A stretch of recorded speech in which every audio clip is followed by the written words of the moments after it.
So last time on Dragon Ball Super, Ultra Vegito had met up with GT, Goku and Vegeta in a new timeline for what seemed like a peaceful meal. Until that was Vegeta commenced a year's training with their fusion Gogeta, where both would gain new levels of power, only to come out and be confronted by the beerus and whis of this timeline, which in today's manga will lead to devastating results. But before we continue, we just passed over 500 members on our exclusive Patreon, who are all seeing constant early previews daily of the upcoming chapters, seeing behind the scenes work, contributing to the story they love, and more, as well as those in the higher tiers who are even getting the entire upcoming unreleased chapters of the story early too before anyone else. If there was ever a group for true Dragon Ball fans, this was it. So for everyone in that community, thank you, and for those of you who can spare some pocket change to support, go ahead and click the link in the description for some amazing benefits. Enjoy. So our story continues back on Kami's lookout, where shockingly Beerus and his angel attendant, Whis, appeared to confront the three Saiyans who had just left the hyperbolic time chamber. And understandably, Goku and Vegeta are immediately left shocked by these strange and powerful looking newcomers, not able to piece together who exactly they are, as Vegeta says, "Wait, why does that creature seem familiar?" While Goku says, "Whoa, he looks strong. I have a bad feeling about this one." While Beerus coldly stares at the three men, silent and unmoving in his emotions, keeping a stern poker face on as he fails to reveal his intentions. "What? Beerus? Whis?"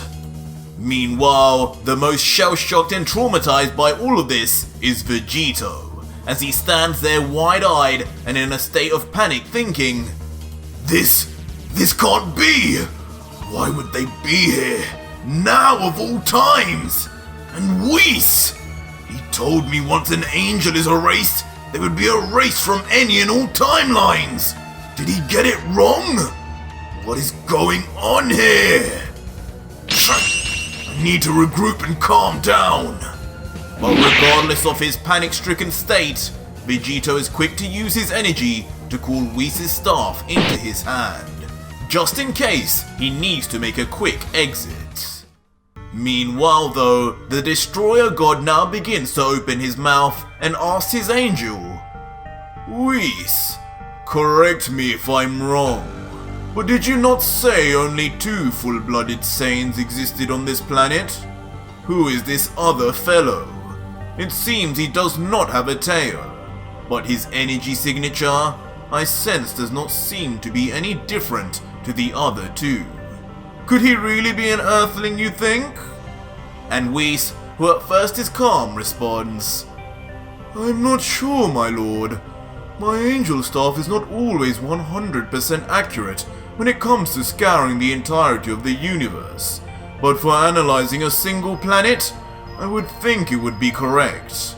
But having said that, judging by the power levels I'm sensing, all three of these fighters are most definitely Saiyans." But a dark shadow soon falls over Whis' usually prim and proper face, as the angel realizes something seriously wrong is happening here and continues, "But regardless of what race these mortals are, what's more concerning, my lord, is that one of them is wielding an angel staff of his own, and on top of that, time rings meant only for the Supreme Kais of Universe 10. Whoever this third fellow is, he is not supposed to be here." Instantly, Beerus' eyes after hearing this are drawn to the left and right arm of Vegito, with one wielding the staff meant only for the angels and the other wrapped in numerous time rings, just as Whis had said. "What the?" Leaving Beerus completely and utterly shocked as his brain speeds up, trying to think 1,000 thoughts at once to try and explain what he's seeing. None of this should be possible indeed, and he responds, "Whis, you're right. What in the name of Zeno is going on here? We cannot let him leave this place without questioning him. His existence could mean the end of all of us if the God of War catches wind. I'll handle this right now. I came here looking for a Super Saiyan God to match me. And this is what I get? Whoever this is, he better not be who the Oracle Fish prophesied. And just like that, Beerus instantly launches himself at the trio of Saiyans, knowing that if he doesn't stop them in some way now, it will ironically be his head on a platter. What?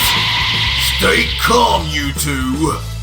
And as the god hurls towards them, Vegeta and Goku panic, while Vegito remains a force of calm, at least on the outside.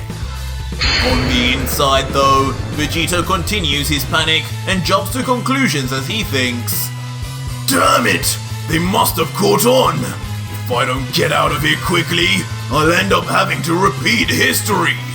And though the truth is, the multiverse is better off without any gods or angels, I can't kill Beerus again! This is something these two will have to deal with on their own! Swiftly, Vegito then turns to face Goku and Vegeta and continues to use the two warriors that now both consider him to be a close friend to his advantage, yelling commandingly straight at them. Goku! Vegeta! Listen to me! Quickly fuse! That thing approaching you is Monarcha, the demon that destroyed my timeline! Don't ask me why, but he must have arrived early! Use what I taught you and stop him at all costs! Do it now! What? Huh? No. Both Goku and Vegeta are left momentarily motionless by the revelations. They'd only just finished training and already they had a new foe to face. Eventually they come to grips and Goku begins. Damn it! He's here already? But we've barely recovered. Vegeta! Do you think we can do this? While a borderline annoyed Vegeta responds, it's not like we have a choice, Kakarot!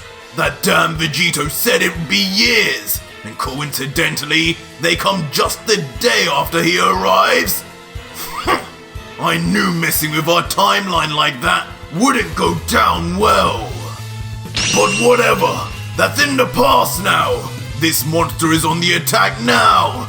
Get into position, Kakarot! We end this nightmare today! Leaving Vegito to watch on with a cunning smile, as his plan seemingly comes to perfect fruition. Thinking, yes, that's the way, Vegeta. Take command and sort out this mess for me. As from afar, we then hear the two Saiyans iconically yell, Fusion! Ha! Leading to a burst of light that shoots forth from Kami's lookout and into the sky. The light and magnificent power is so great that even Beerus is forced to stop straight in his tracks as he marvels and covers his face saying, what the devil are those Saiyans doing now? Huh? Suddenly though, the confusion turns to anger as he realizes what's happening. Wait a second! Did two of them just turn into one? Or are my eyes playing tricks on me, Whis? What's with this energy? It's changed! This isn't Mortal Key. This is... And just like that, now standing there where Goku and Vegeta once were, is a fully powered up Gogeta, already in his Ultra Instinct form, holding onto his jacket in classic Gogeta style, with a newly gained cocky smile as he lets out, alright kitty cat, I was planning on using this power a few years from now, but since you insist, let's get this party started now! What? You're kidding me! Whis! Is this what I think it is? Beerus and Whis thought they were shocked before, but it doesn't even compare to how they feel now in the slightest. They both know what they're seeing, but truthfully, they can't quite believe their eyes, with Beerus saying, "Whis, what is happening here? Tell me you know what's going on!" But Whis is no more in the know than his god of destruction, as he just stares blankly at Gogeta, completely positive as to what he is seeing, but unsure of how, letting out, "Lord Beerus, something is definitely not right here. This is indeed what you believe it to be, the technique of the angels, Ultra Instinct. Now I'm afraid this has become a matter Father must be aware of. My lord, we must not let any of these mortals escape." Wait! But seconds after saying this, however, Whis looks up into the sky in shock, as one of the two warriors has already begun what looks like an escape. He quickly realizes what's happening as he yells to Beerus, still staring into the distance. "Lord Beerus! Up there! The time ring user is on the move!" And just as Whis had claimed, Vegito appears in the sky with his back turned as he uses his dark and divine energies to open yet another swirling portal up in the sky with the time rings of his universe. Ultra Vegito takes a quick moment to turn around and stare down at the people below, smiling to himself, knowing he'd got what he wanted from this universe and nobody, not even Whis or Beerus, could ever stop him, saying finally, "Goodbye, Beerus. Goodbye, Whis. It was nice to see you again, if only for a brief moment. I leave this now in the hands of Gogeta and yourselves. May you have a better future than I do. Farewell." And below, not hearing what Vegito had said, quietly under his breath, Gogeta smiles back saying, "Goodbye, my friend. Thank you for all the training. I'll put an end to these two here and now, and I wish the same for you, Vegito." While Beerus, knowing he can't stop the time portal, futilously comments, "We messed up big time letting that one go. I don't know if we should tell Zeno, knowing his temper." While Whis looks on and thinks, "Playing with time, wielding an angelic staff. Just who is this mortal? And why? Why does he look at myself and Beerus with such familiarity?" Meanwhile though, having made his escape, Ultra Vegito floats through the portal and arrives back in his own timeline, but has found himself in yet another one of the many parallel universes. This time, he's on what seems to be a strange and unfamiliar planet, one he obviously doesn't think he's been to before, and from the look on his face, he comments, "That was a close one. I guess I have to worry about running into gods and angels wherever I go in time. But where the hell have I found myself now? This could be a planet in any universe." But having just maneuvered his way out of danger, Vegito takes a moment to look at his surroundings, sensing for nearby power levels, and generally think about his current situation as he reflects, "Damn, I was hoping to eat and recover before arriving back here. Maybe even stock up on some senzu beans from Korin. I guess I'll just have to find something here." His head turns backwards as he continues, "I can sense a load of energies nearby, a little stronger than the ones on Earth. Strong inhabitants must mean a load of food and sustenance to keep them alive. Guess I know where I'm going next." And with his plans made, Ultra Vegito dashes up in the air, flying off in the direction of the life energy nearby at an unfathomable speed. As Vegito flies overhead with his angel staff in one hand leading the way, he thinks, "Haven't even had the chance to get a Zenkai boost on healing up. But man, that training with Gogeta really made a difference. I can feel the improvement, the power, the speed. I'm on a whole new level. That Gogeta, a Super Saiyan 4 form combined with mastered Ultra Instinct, has made him a monster. I do wonder what will come of that universe now that that power is in his hands. Soon, with Vegito's speed, he finds himself over a thriving village population, noticing, down there, people. They look pretty strange though. As the fusion warrior looks down, he sees many different types of wolf-like people, standing on 2 feet, living down on the ground below. Eventually, he stops suddenly and descends to the ground to land with a thud, and as his eyes dart around for the first sign of food, he wonders to himself out loud, either unaware of just how morbid his thoughts really are or just not caring. An entire planet population of wolves and beasts. How interesting. I guess at least that means I won't be short on meat anytime soon. Vegito walks around and soon arrives at a nearby section of shacks, tents and food stalls. It's not long before he finds a market stall that piques his interest immediately. And right there, next to a pleasant looking wolf with spectacles, are 2 plates of freshly cooked and seasoned meat. As the stallsman calls out, "Hey, you there! Yes, you, foreigner. Come try our delicious sheep meat, only 12 bones apiece." And as Vegito hears this, a happy Goku-like smile appears on his face as he yells out, seemingly disregarding the price. "Ah, perfect! Just what I'm looking for, old man. I'm starving. I'll have as much as you can supply." And without asking anyone around for permission, the entitled God Killer instantly grabs one of the fresh legs of meat that have been placed on the counter by the wolf vendor. As the stallsman yells, "Hey, wait a second!"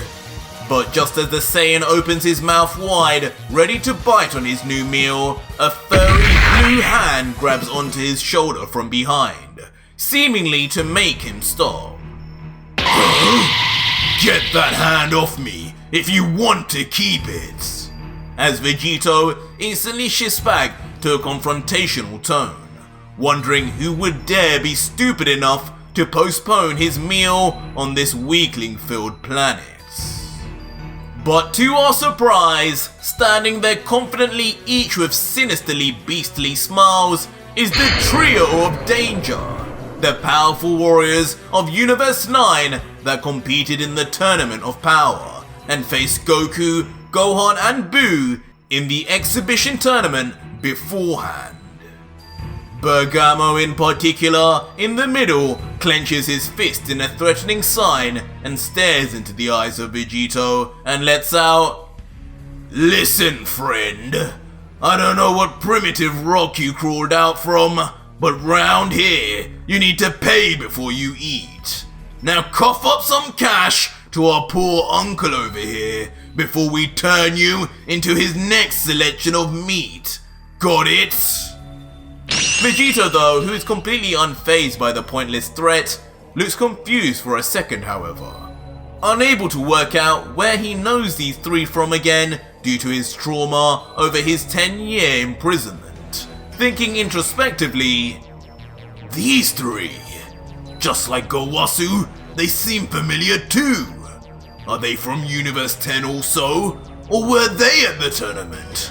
If it's the latter, I guess that means they could be strong." But regardless, now closing his eyes and smirking to himself, Vegito doesn't look even slightly worried about the trio. What used to be considered strong back then is now child's play now, as he responds, "Ah, I see. Money in exchange for food? Yes, truly a novel concept for my kind. But unfortunately, I haven't got any money, but I'm still hungry. So, I guess I'll have to be turned into meat then. Just do me a favor and wait until I'm done eating, will you? I taste better fattened up anyway. As instantly, without a care in the world, Vegito bites into the leg of sheep meat, gulping it down like it was his last meal on Earth. What? How dare he? As one by one, the trio of danger, Basil, Bergamo and Lavender, reel in anger and disgust at the contempt and complete lack of respect for authority the stranger shows for them. In an instant response, all three powerful warriors power up massively in a show of force, ready to turn Vegito into literal mincemeat for his crimes right under their noses, with Lavender commenting, "Brothers, we cannot let this go unpunished in front of our people. Let us make an example of this strange-looking beast." Bergamo then in response, being the leader of the pack, grits his teeth, trying to control his rage as he lets out, "You just made a big mistake, buddy. The price of disrespecting the trio of danger is certain death. And I'll make sure yours is slow and painful. Enjoy that piece of meat, for it will be your last." Vegito, though, meanwhile just continues to eat away blissfully at the vendor's stock of cooked meat happily.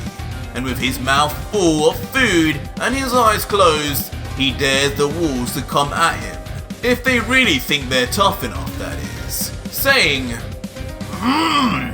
"Yeah, sure, give it your best shot. I'm waiting, by the way. Hurry up before I go help myself to seconds."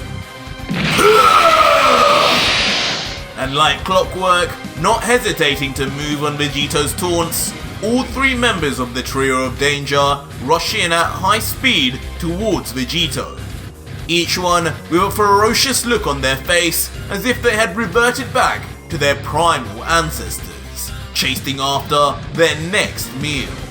As the trio gets closer and closer within touching distance, Ultra Vegito remains stand still, of course not worried in the slightest as he continues to tuck into his leg of meat.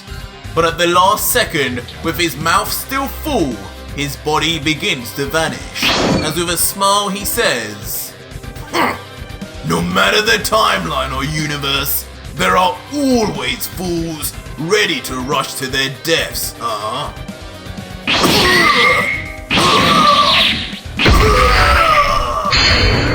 As instantly, in a show of incredible speed, technique and ability, mid-flight, Vegito appears before each of the three brothers and attacks each one separately, with Bergamo being the last, being hit directly in the stomach.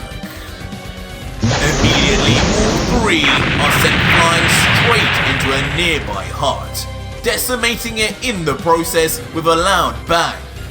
But standing there with them, with his foot planted on the stomach and chest of Bergamo, is still a smiling Vegito, looking down at his prey as he says, "So when exactly am I supposed to suffer this slow and painful death, huh? You know, on my planet, we hunted your kind. This almost reminds me of back home, so thank you for all that."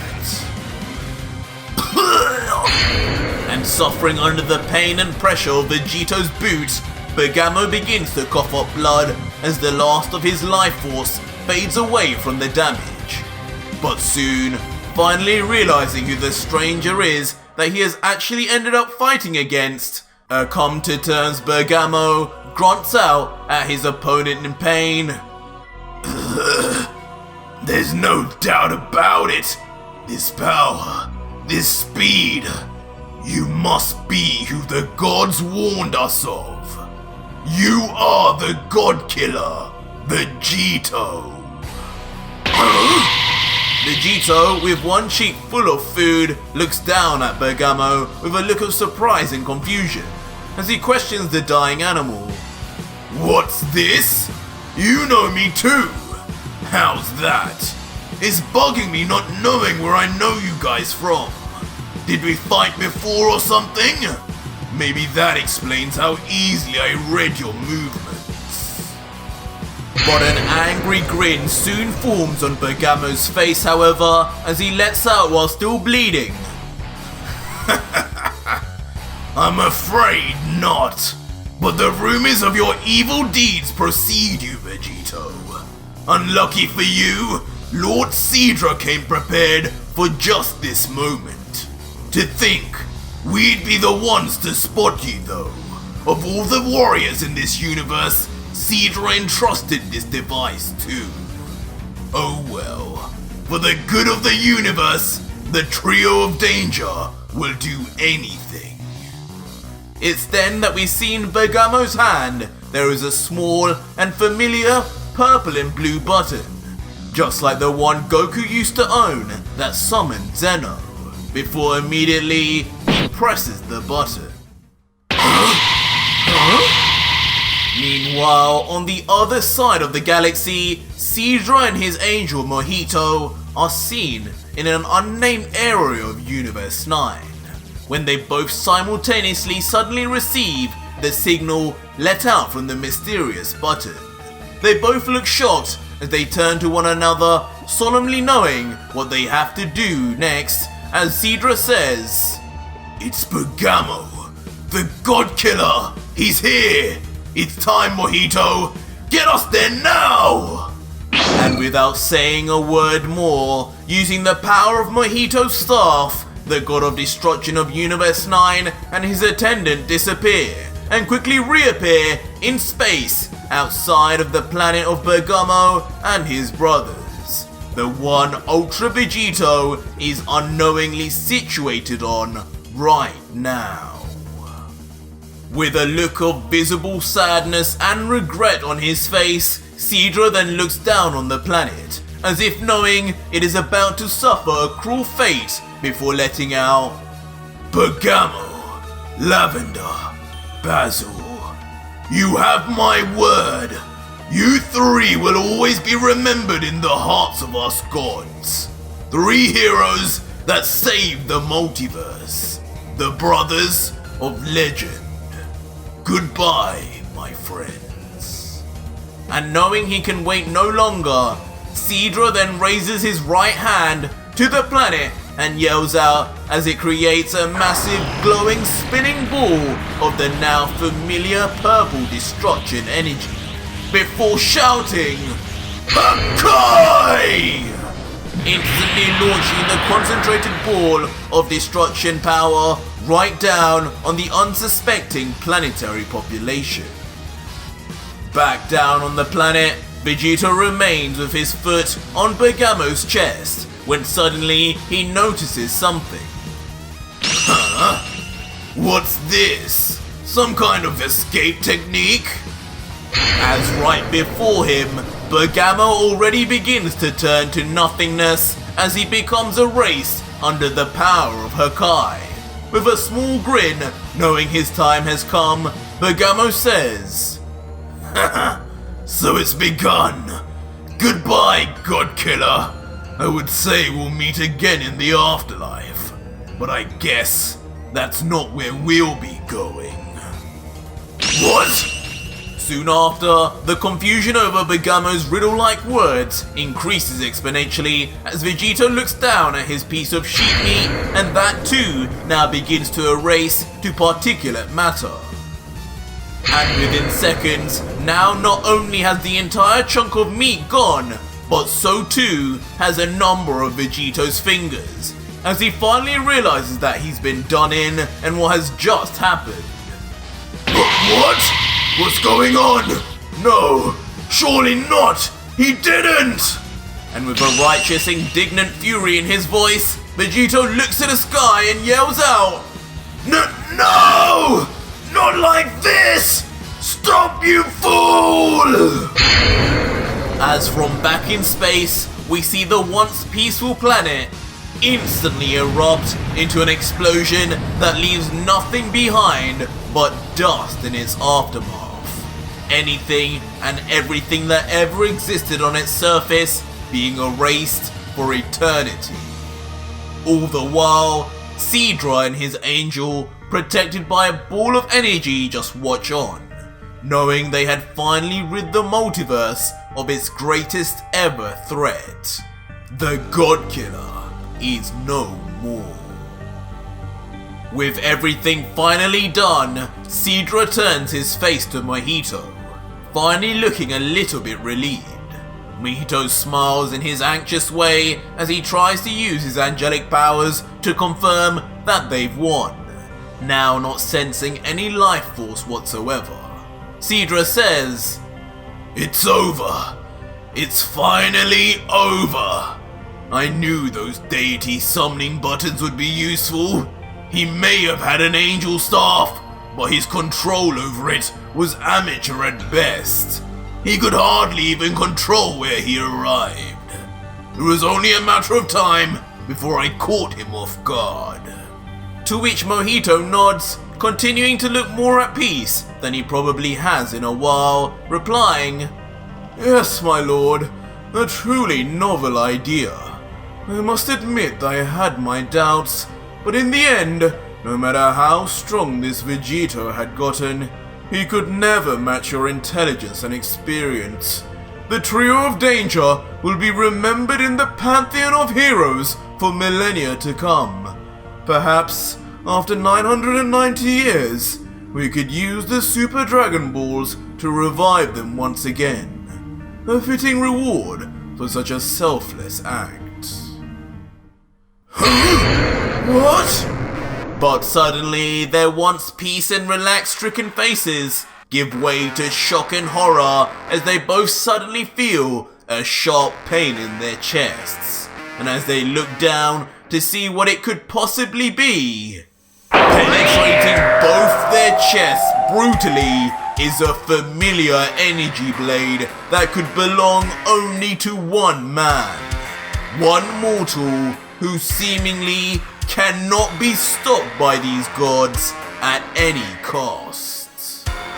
But that was it for today's video, guys, and if you made it this far, leave me a hashtag "It's Not Over" in the comments down below, and let me know what you think will happen next chapter now that Vegito seemingly has survived the unthinkable. But if you need to see the next chapter of this manga, you can do so by supporting me on Patreon, where for just $3, you not only fund this manga's next chapter so that it continues, but also receive a ton of manga goodies sent straight to your address in return also. It's the deal of the century.